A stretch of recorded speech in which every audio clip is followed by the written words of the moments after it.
Hello dear students, I welcome all of you to respire classes. बेटा आज कुछ question discuss करने जा रहे हैं हम। काफी इंपॉर्टेंट क्वेश्चन है, तो आई hope you will pay attention here. चलिए स्टार्ट करते हैं। देखिए हमारे पास दो चार्जेस दिए गए हैं और इन दोनों चार्जेस को हमने यहां पर एक पॉइंट पर हिंज करके रखा हुआ है। अब हमसे क्वेश्चन पूछ रहा है कि इनिशियली ये दो चार्जेस जो है ना, इनके बीच में जो स्पेस है या मीडियम है वो वैक्यूम है। और जब वैक्यूम है ऑब्वियस सी बात है, दोनों पॉजिटिव चार्जेस है तो ये एक दूसरे को रिपेल करेंगे।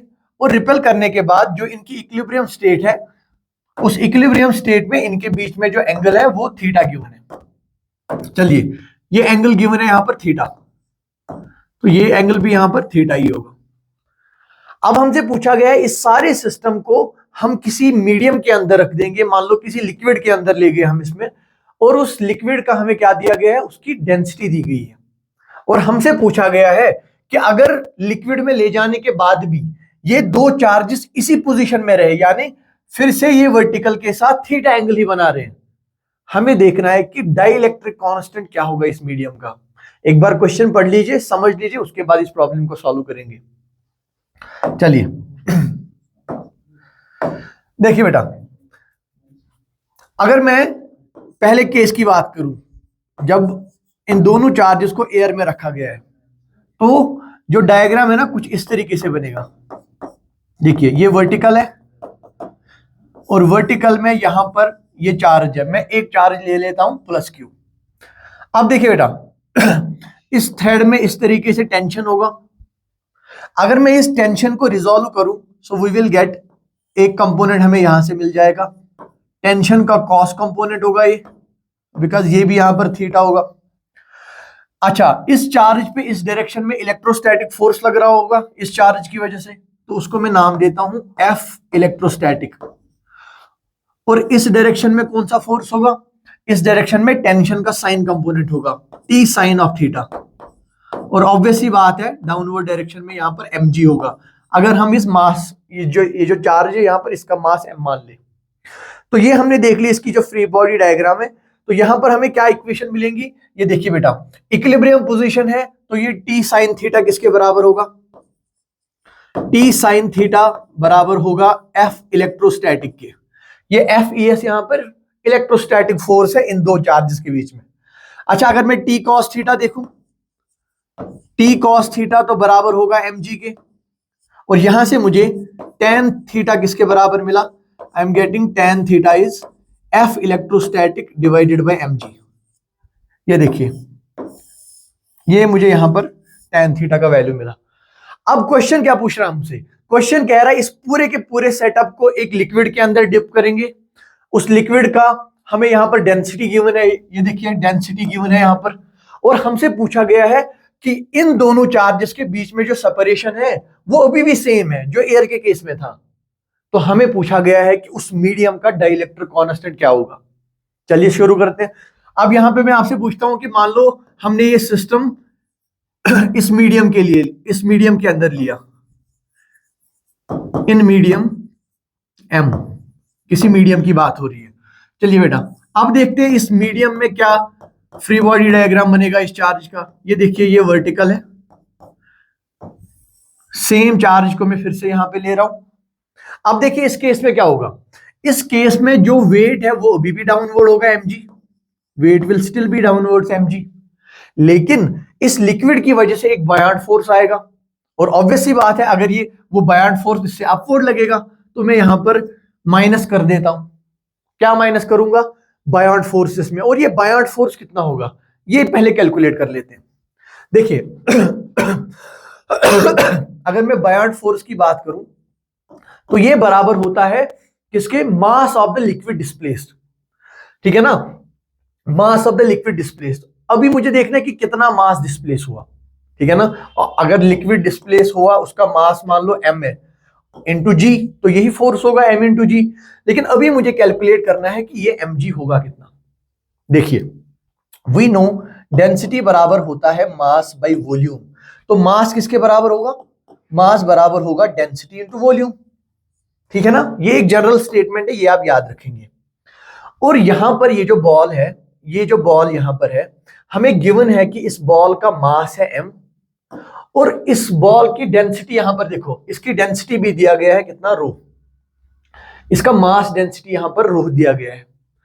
अब देखिए मुझे बताइए ये जो यहां पर ये छोटे सा चार्जड ये बॉल है, इसका वॉल्यूम कितना होगा। यहां से देखिए वॉल्यूम बराबर होगा मास बाय डेंसिटी।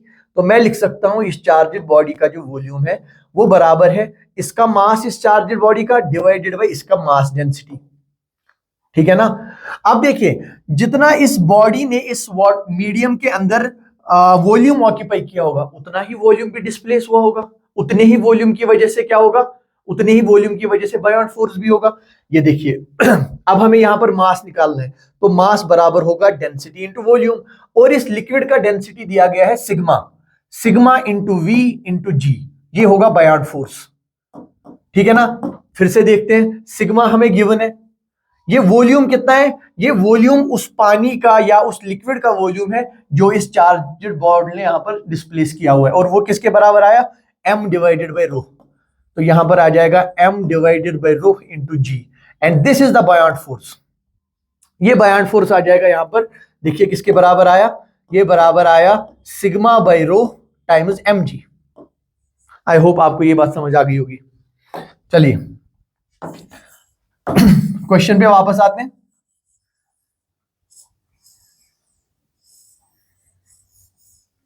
ये देखिए अब जब मैंने इस चार्जड पार्टिकल को किसी लिक्विड के अंदर लिया तो इस पे mg तो डाउनवर्ड लग रहा था, लेकिन ये बायोंट फोर्स इस पे अपवर्ड लगेगा, इसीलिए मैंने यहां पर माइनस लिखा।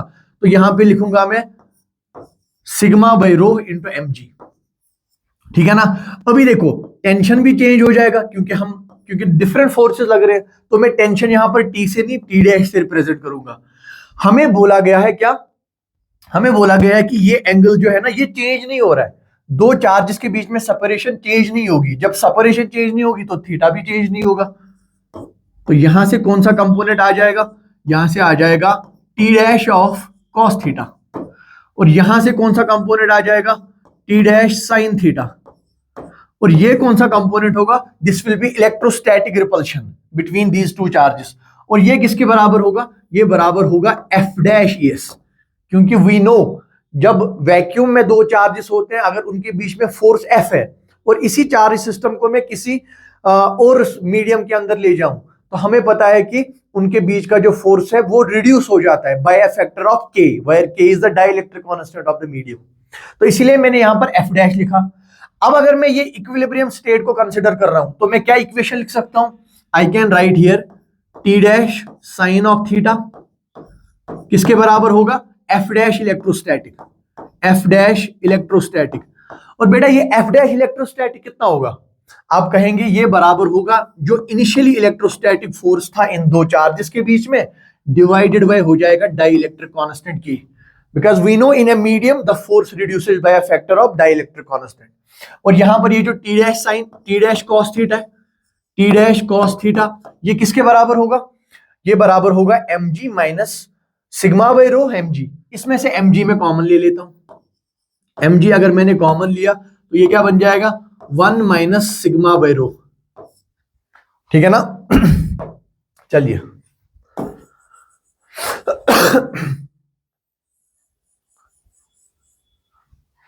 अब देखिए यहां से मुझे tan थीटा की वैल्यू क्या आएगी, इन दोनों को डिवाइड करेंगे so I will get tan theta is equal to how much, ये है F E S divided by K, divided by क्या आ जाएगा M G into 1 minus sigma by rho, 1 minus sigma by rho. अब बेटा question देखिए, question की condition फिर से देखिए, हमें बोला गया है कि इनिशियली जितनी सेपरेशन है फाइनली भी उतनी ही सेपरेशन होगी, या इनिशियली जितना वर्टिकल के साथ एंगल बन रहा है फाइनली भी वर्टिकल के साथ उतना ही एंगल बनेगा। यानी यहां पर जो मुझे इक्वेशन 1 मिली थी tan ऑफ थीटा की और यहां पर जो इक्वेशन 2 मिली है tan ऑफ थीटा की, हम इन दोनों को फिर से इक्वेट कर सकते हैं एक दूसरे के साथ। अब देखिए यहां भी tan थीटा, यहां भी tan थीटा, तो I will write this value F E S by M G. इस tan थीटा की जगह मैं लिख सकता हूं F electrostatic divided by mg, किसके बराबर होगा F electrostatic divided by k mg into 1 minus sigma by rho. ठीक है ना। यहां से देखिए mg and mg will cancel out, FES and FES will cancel out, what will be value of this K? ये के बराबर होगा 1 divided by 1 minus sigma by rho. इसको क्रॉस मल्टीप्लाई करो, ये बन जाएगा rho minus sigma divided by rho. और फाइनली हमें के का वैल्यू क्या मिला? Rho divided by rho minus sigma. तो ये आ गया वैल्यू किसका? डाइलेक्ट्रिक कांस्टेंट का, मीडियम का। इसका मतलब है अगर के का वैल्यू हम इतना लेंगे, यानी जो मीडियम हम सेकंड चूज कर रहे हैं उसका अगर dielectric constant rho upon rho minus sigma हुआ, तब जाके separation between these two charges same रहेगा। ठीक है ना बेटा? आई होप आप ये बात समझ गए होंगे। पूरी तरह से एक बार देख लीजिए क्वेश्चन को डिटेल के साथ फिर से, you will get all the things. चलिए एक और क्वेश्चन देखते हैं। हमारे पास दो चार्जेस दिए गए हैं, यहां पर ये 0,0 गिवन है, ओरिजिन की बात हो रही है, और इस ओरिजिन से a डिस्टेंस ऊपर यहां पर एक चार्ज है माइनस क्यू, और a डिस्टेंस नीचे यहां पर एक और चार्ज है प्लस क्यू। और हमें पूछा गया है यहां पर एक पॉइंट है, पॉइंट बी, इस पॉइंट पर इलेक्ट्रिक फील्ड का वैल्यू निकालिए इन दोनों चार्जेस की वजह से, और बाद में उस इलेक्ट्रिक फील्ड को प्लॉट करेंगे विद एक्स। मैं ऐसा क्वेश्चन आपको पहले भी करा चुका हूं, इलेक्ट्रिक फील्ड निकालना यहां पे कोई मुश्किल बात नहीं है। एक बार ट्राई करेंगे। देखिए बेटा, ये पॉजिटिव चार्ज है, पॉजिटिव चार्ज की वजह से किसी पॉइंट पर इलेक्ट्रिक फील्ड जो है वो रेडियली आउटवर्ड्स होता है, ये मैं बता चुका हूं आपको। यानी यहां पर जो इलेक्ट्रिक फील्ड होगा it will B radially outwards. और इस नेगेटिव चार्ज की वजह से देखिए ये रेडियली इनवर्ड्स होगा, यानी ये यहां पे फील्ड इस डायरेक्शन में होगा। ठीक है ना? कितना होगा ये? ऑब्वियस सी बात है, K Q divided by R square. देखिए ये डिस्टेंस तो है ए, ये डिस्टेंस तो है एक्स, तो ये कितना होगा? ये हाइपोटेन्यूज यहां पर it will B A square plus X square. तो यहां पर आएगा के क्यू बाय आर स्क्वायर, तो ये अंडर रूट नहीं रहेगा, ये बन जाएगा ए स्क्वायर प्लस एक्स स्क्वायर। इसका नाम मैं रख लेता हूं ई। अब यहां पर देखिए बेटा, ये कितना होगा? ये वाला फील्ड यहां पर सेम ही मैग्नीट्यूड होगा, के चार्ज होगा Q divided by A square plus X square, के क्यू बाय आर स्क्वायर। अब यहां पर देखिए, यहां पर देखिए ये एंगल यहां पर थीटा है, सीधी सी बात है, ये एंगल भी थीटा है, ये एंगल भी थीटा है। देखिए अगर मैं इसको रिजोल्व करूंगा, this will be how much? This will be E cos of theta, E cos of theta. देखिए बेटा ये भी ई के बराबर ही है, आप देखिए दोनों इक्वल है, तो यहां से आ जाएगा इसको रिजोल्व करके ई कॉस ऑफ थीटा। तो आप देख सकते हैं दोनों कॉस कंपोनेंट्स कैंसिल हो रहे हैं, और इन दोनों का यहां से ई साइन थीटा एड अप हो रहा है, ई साइन ऑफ थीटा। देखिए बेटा इस वेक्टर का, इस इलेक्ट्रिक फील्ड का साइन कंपोनेंट और इस इलेक्ट्रिक फील्ड का साइन कंपोनेंट, तो दोनों मिलके बना रहे हैं 2e साइन ऑफ थीटा। अब अगर मैं यहां पर नेट इलेक्ट्रिक फील्ड कैलकुलेट करूं, ये जो ई नेट है ये किसके बराबर होगा? ऑब्वियसली बात है, it is 2 times E sine of theta. E का वैल्यू कितना आया हमारे पास? K Q divided by A square plus X square, A square plus X square. और देखिए बेटा ये साइन थीटा कितना होगा? ये ट्रायंगल आप कंसीडर कर सकते हैं, देखिए ये ट्रायंगल आप कंसीडर कर सकते हैं, यहां पर ये थीटा गिवन है, तो साइन थीटा कितना होगा? साइन थीटा होगा यहां पर परपेंडिकुलर बाय हाइपोटेन्यूज। और ये देखिए ये डिस्टेंस तो ए है, तो साइन थीटा की जगह मैं लिख सकता हूं ए डिवाइडेड बाई, और हाइपोटेन्यूज कितना है? हाइपोटेन्यूज है under root of A square plus X square. ठीक है ना यहां तक? फाइनली इसका वैल्यू कितना आएगा? It is 2 Q A divided by A square plus X square whole power 3/2। This is net electric field, this is net electric field, K Q A divided by A square plus X square. देखिए बेटा पहला part तो हो गया कि हम electric field देखेंगे point P पर, ये तो बहुत इजी सी बात है। दूसरी बात जो पूछी गई है कि इलेक्ट्रिक फील्ड वर्सेस एक्स को प्लॉट करो। यहां पर अगर हम देखेंगे इलेक्ट्रिक फील्ड और एक्स के बीच में इनवर्स रिलेशन है। आप देख सकते हैं जैसा जैसा ये एक्स बढ़ेगा इलेक्ट्रिक फील्ड की वैल्यू डिक्रीज होती जाएगी।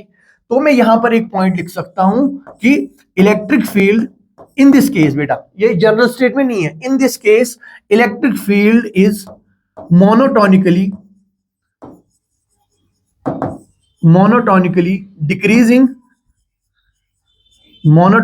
Decreasing with x.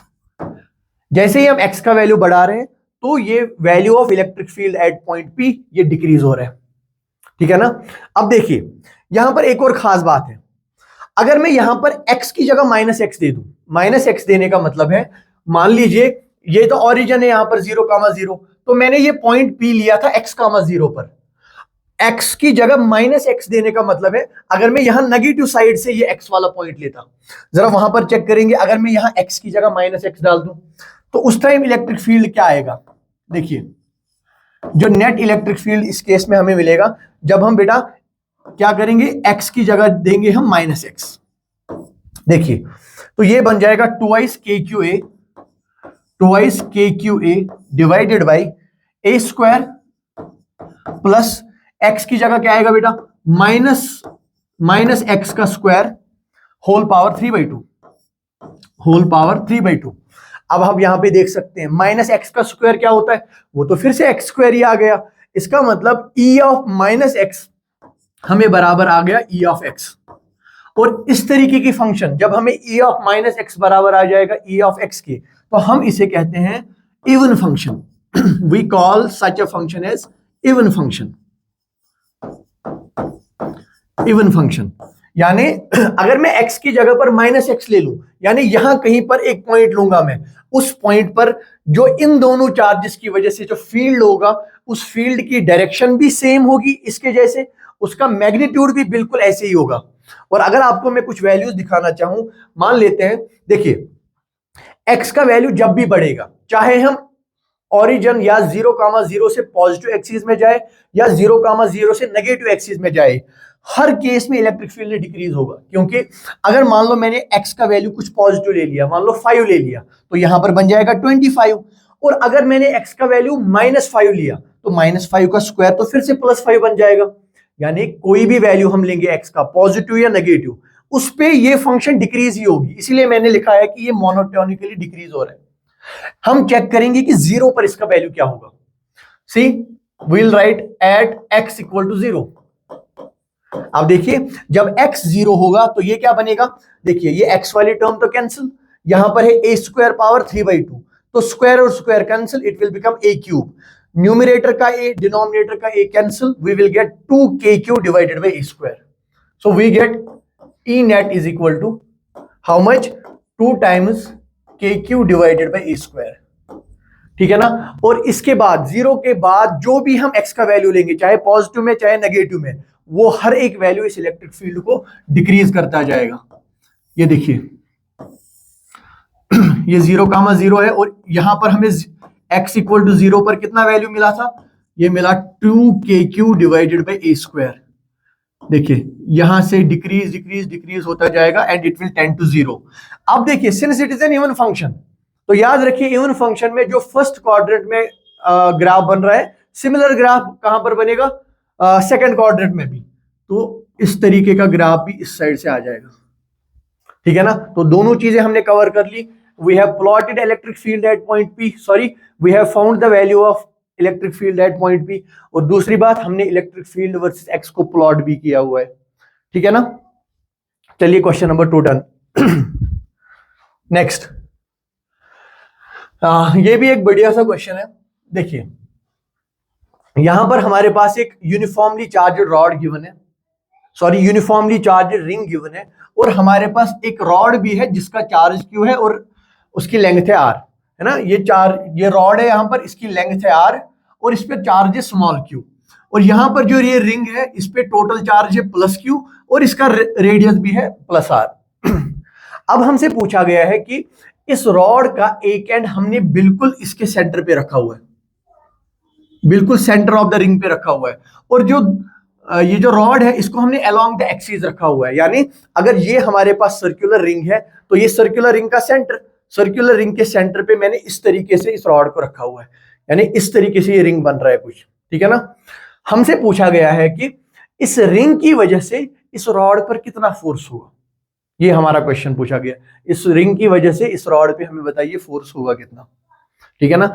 जब मैंने आपको प्रॉपर्टीज पढ़ाई थी इस इलेक्ट्रिक फील्ड्स की, तो अगर आपको याद हो मैंने आपसे कहा था force on A charge in an electric field ये बराबर होता है Q × E। यानी अगर मेरे पास कोई इलेक्ट्रिक फील्ड है उस इलेक्ट्रिक फील्ड में मैंने एक चार्ज Q को रखा हुआ है, तो इस Q चार्ज पे कितना फोर्स होगा सर? Q इंटू ई। अगर पॉजिटिव चार्ज रखा हमने इलेक्ट्रिक फील्ड में तो इस पे फोर्स लगेगा in the direction of electric field, और अगर नेगेटिव चार्ज रखा इस पे फोर्स लगेगा opposite to the direction of electric field. ये बातें मैं ऑलरेडी डिस्कस कर चुका हूं। तो यहां पर हम क्या काम करेंगे, we will define charge per unit length इस रॉड के लिए। इसके लिए चार्ज पर यूनिट लेंथ क्या होगा, हम लिख सकते हैं, इसके लिए चार्ज पर यूनिट लेंथ होगा लैम्डा इज इक्वल टू, इस पे चार्ज है स्मॉल q और इसकी लेंथ है कैपिटल R, ये होगा चार्ज पर यूनिट लेंथ। और बेटा सेंटर से अलोंग द एक्सिस एक डिस्टेंस x पर मैं यहां पर एक छोटा सा डिफरेंशियल एलिमेंट ले रहा हूं। इस डिफरेंशियल एलिमेंट की लेंथ कितनी है, इसकी लेंथ है dx, ठीक है ना।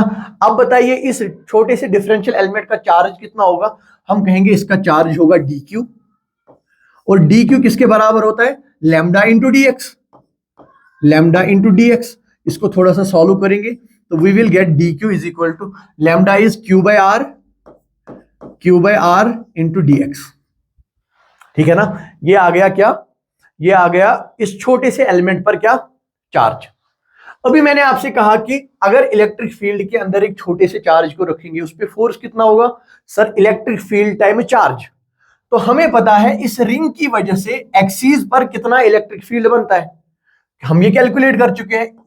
कितना होता है, E is equal to K Q X divided by under root of, ये होगा R, ये होगा रिंग का radius, under root of, just a second,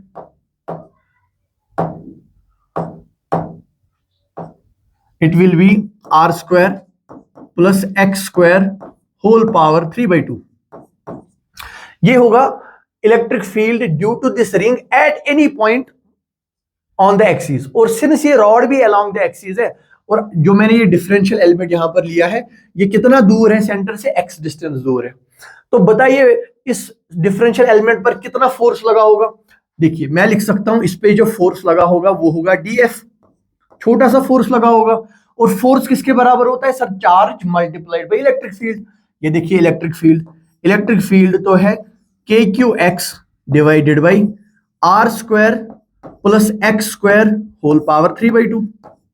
ये आ गया electric field. F is equal to electric field multiplied by charge. और charge कितना है इस छोटे से, चार्ज कितना है इसका, इसका चार्ज है Q dx divided by R। ये आ गया छोटा सा फोर्स, किसकी वजह से, इस रिंग की वजह से, इस डिफरेंशियल एलिमेंट पर।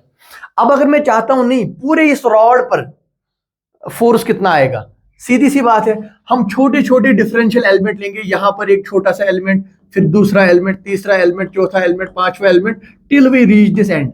इसका मतलब है अगर मुझे कंप्लीट फोर्स चाहिए इस पूरी रॉड पर, so I will integrate it, integrate what, I will integrate this function in terms of this X. और एक्स का वैल्यू कहां से, एक्स इक्वल टू 0 से कैपिटल आर तक, क्योंकि इस रॉड की लेंथ भी कैपिटल आर ही गिवन है। तो इंटीग्रेट करेंगे फ्रॉम 0 टू r। जब इसका आंसर आएगा we will get the complete force on this rod. I hope you are getting the idea behind this problem. चलिए इसको सॉल्व करेंगे।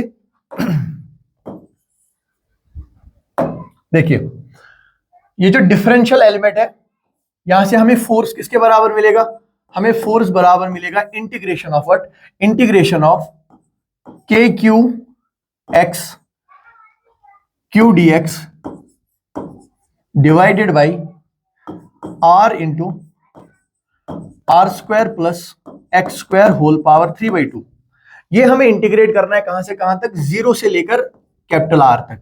चलिए फोर्स कितना होगा, देखिए K कांस्टेंट बाहर ले आओ, Q कांस्टेंट बाहर ले आओ, के क्यू बाहर, ये स्मॉल q भी कांस्टेंट बाहर, कैपिटल R भी कांस्टेंट बाहर, तो बचा क्या, integration of x dx divided by R square plus X square whole power 3/2। और कहां से कहां तक, 0 से लेकर R तक। चलिए अब मैं आपको एक टास्क दे रहा हूं कि आप इस इंटीग्रल को एक बार ये वीडियो पॉज करो और try to solve this integral, ठीक है ना। 1 मिनट का टाइम ले लो और देख लो क्या आप ये सॉल्व कर सकते हो कि नहीं।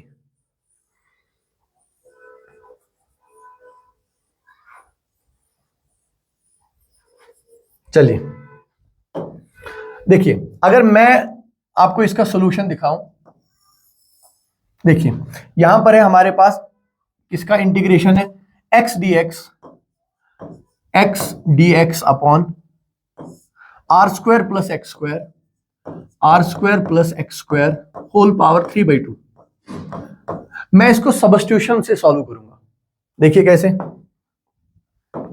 देखिए I will say that let R square plus X square is equal to T square, ठीक है ना। ये जो डिनोमिनेटर में हमारे पास, इसको डिफरेंशिएट करो।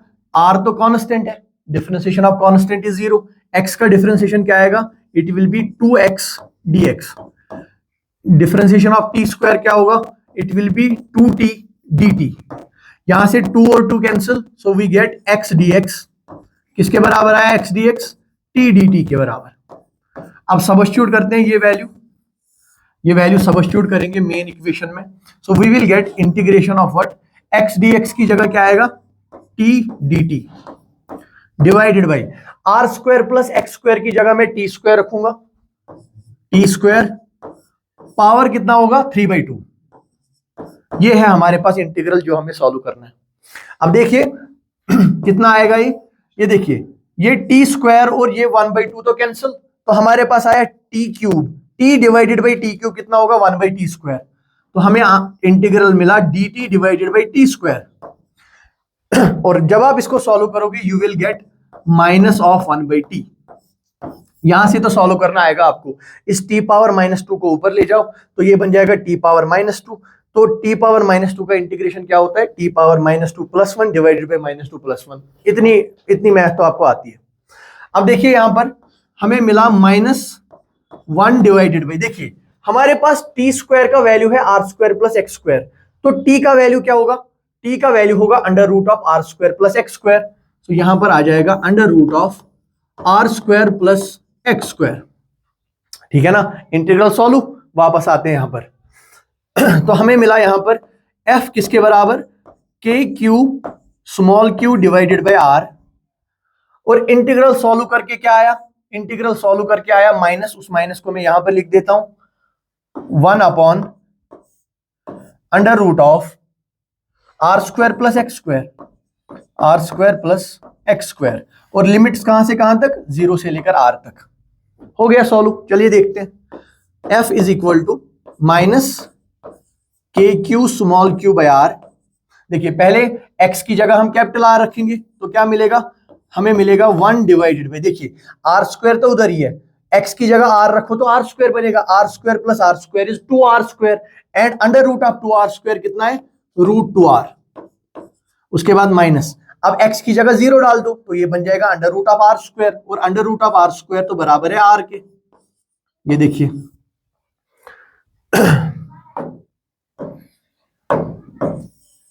चलिए यहां पर कंटिन्यू करेंगे। देखिए यहां से मैं r को कॉमन ले रहा हूं तो ये बन जाएगा के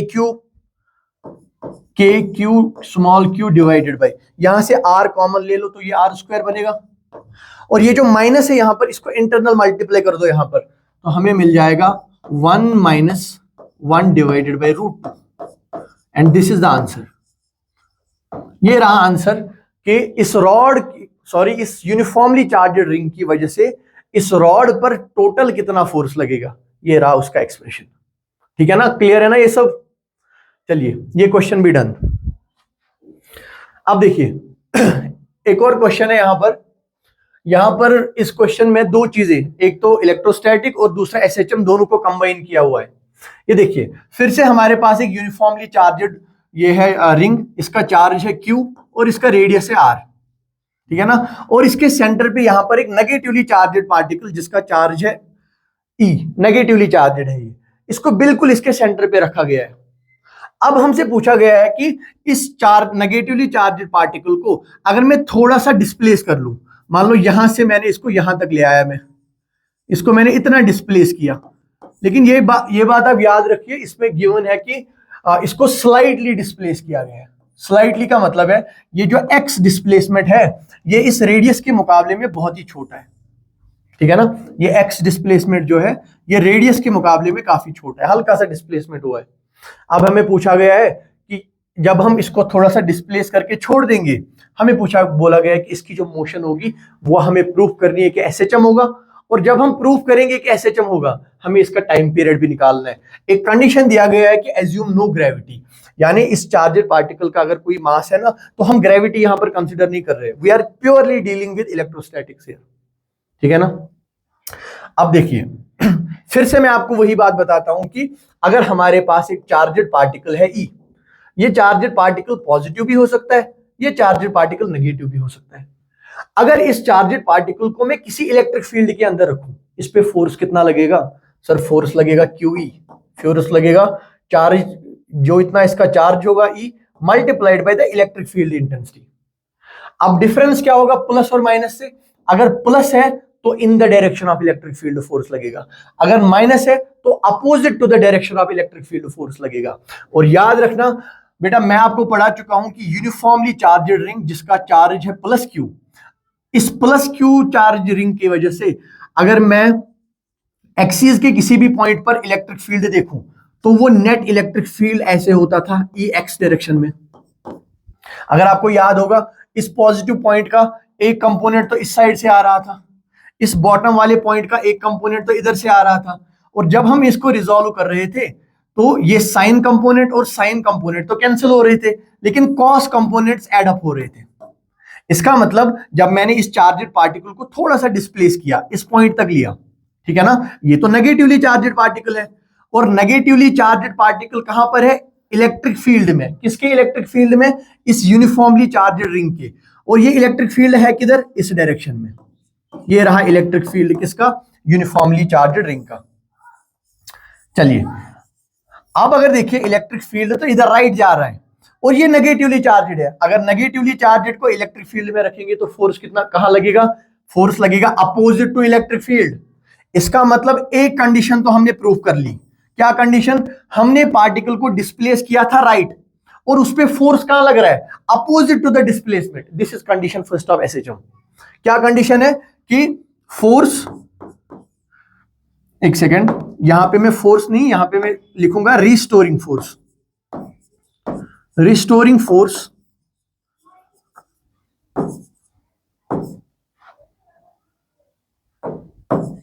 restoring force is directed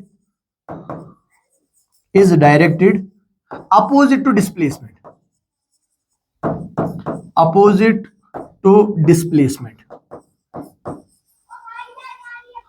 इसका मतलब है कि एसएचएम की पहली कंडीशन हमने साबित कर ली।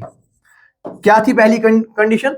कि जहां पर भी हम एक पार्टी एसएचएम में जब भी हम पार्टिकल को डिस्प्लेस करेंगे उस पे एक रिस्टोरिंग फोर्स लगता है, और वो रिस्टोरिंग फोर्स उस डिस्प्लेसमेंट के हमेशा अपोजिट होगा।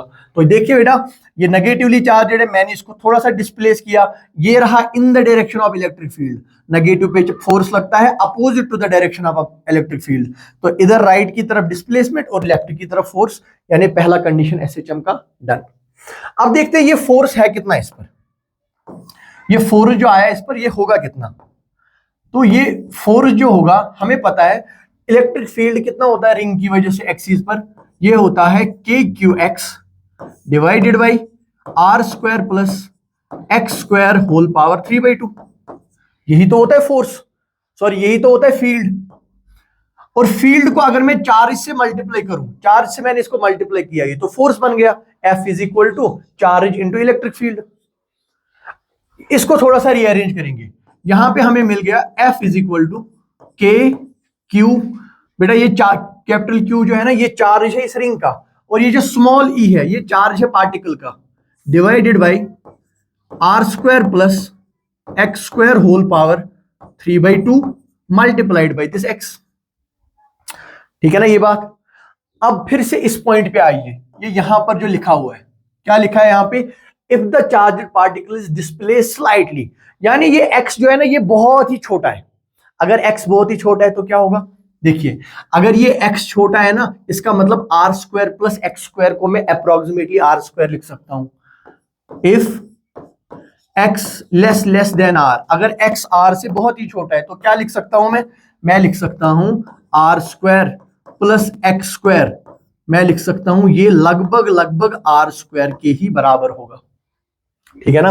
अगर ये लगभग लगभग आर स्क्वायर के बराबर है तो क्या आएगा, देखिए ये लिख सकता हूं मैं F is equal to K Q E divided by, इसको इग्नोर करो, यहां पर है आर स्क्वायर पावर 3/2, स्क्वायर और रूट कैंसिल, तो ये आर क्यूब बन गया मल्टीप्लाइड बाय एक्स।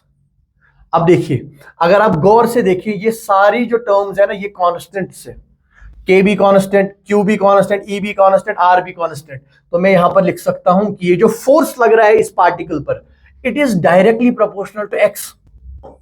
सर इसका क्या मतलब हुआ, force is proportional to displacement, ये एसएचएम की दूसरी कंडीशन है, second condition of SHM achieved.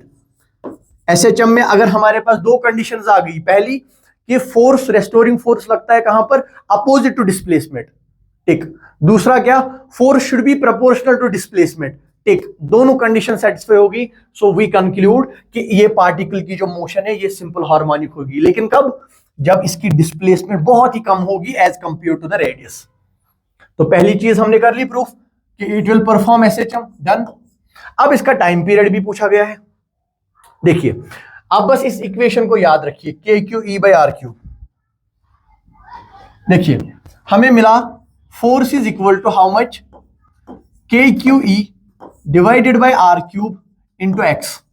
और एसएचएम देखिए यह है ना फोर्स, यहां पर क्या मैं न्यूटन सेकंड लॉ के हिसाब से फोर्स को मास इंटू एक्सेलरेशन लिख सकता हूं, बिल्कुल लिख सकते हैं, where M is mass of this particle जिसका चार्ज स्मॉल ही है, K Q E divided by R cube into X. यहां से एक्सेलरेशन किसके बराबर आएगा, m को यहां डिनोमिनेटर में ले आओ, divided by M R cube into X. SHM में बेटा ये बात ध्यान से देखिए, मैं आपको पढ़ा चुका हूं कि एक्सेलरेशन जो है वो होती है ओमेगा स्क्वायर एक्स। तो अगर मैं इन दोनों इक्वेशंस को इक्वेट करूं आपस में तो मुझे ओमेगा स्क्वायर का वैल्यू मिलेगा। यहां से कितना वैल्यू मिला ओमेगा स्क्वायर का, ओमेगा स्क्वायर बराबर है K Q E divided by M R cube. यहां से ओमेगा बराबर होता है 2 पाई बाई टी, ओमेगा बराबर है 2 पाई डिवाइडेड बाई टी, और स्क्वायर को यहां ले जाओ तो अंडर रूट बनेगा, under root of K Q E divided by M R cube. और यहां से टी का वैल्यू कितना आएगा, T is equal to 2 pi under root of M R cube divided by K capital Q E, and this will be the time period of the oscillation जो ये particle perform करेगा। ठीक है ना। आई hope आपको ये चारों क्वेश्चन अच्छे से समझ आए होंगे। तो आज के लेक्चर को हम यहीं पर कंक्लूड करेंगे। इन द नेक्स्ट लेक्चर हम एक अगले टॉपिक के साथ डिस्कशन स्टार्ट करेंगे। Thank you so much.